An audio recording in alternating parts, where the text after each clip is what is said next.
दुपारचे 4:30 वाजलेले आहेत आणि सकाळी माझं स्वयंपाक वगैरे सगळं आवरून झालं. त्यानंतर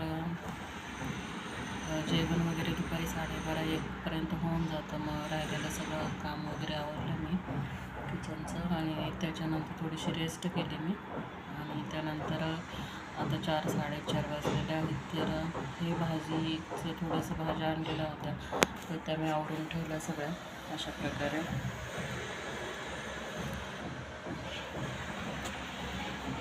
हे स्वच्छ करावंच लागतं, जवळपास रोजच करावं लागतं. फ्रीज जरी असेल तरी फ्रीजचं पण करावं लागतं आणि याचं पण करावंच लागतं. तर अशा पद्धतीने सगळं ठेवून दिलेलं आहे. आणि आता संध्याकाळची तयारी म्हणजे 5:30ला साधारण चहा करते मी. त्याच्यानंतर मग स्वयंपाक. तर आज थोडं भडंग बनवणार आहे मी. असे चिरमुऱ्यांची साधीच असे भडंग बनवणार आहे. भडंग मसाला लसूण वगैरे घालून. तर चहा केल्याच्या नंतर मग मी हे बनवणार आहे. तर छोटे छोटे पॅकेट्स घरात आणलेले शिल्लक आहेत, तर ते मी त्याच्यामध्ये घालणार आहे.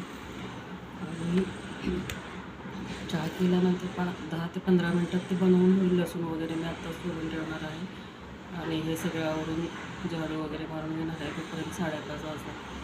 आणि नंतर मग मुलीचा मला संध्याकाळी अभ्यास पण घ्यायचा आहे थोडासा.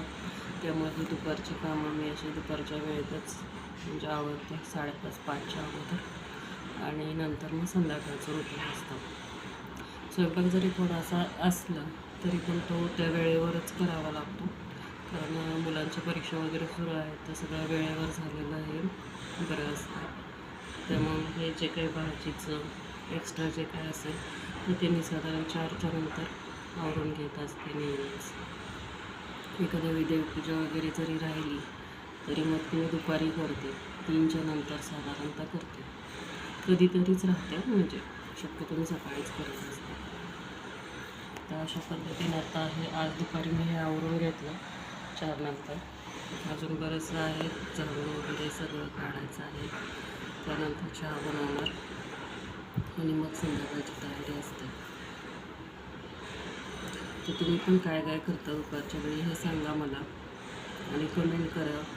आणि व्हिडिओला लाईक करा, शेअर करा आणि सबस्क्राईब तर करा.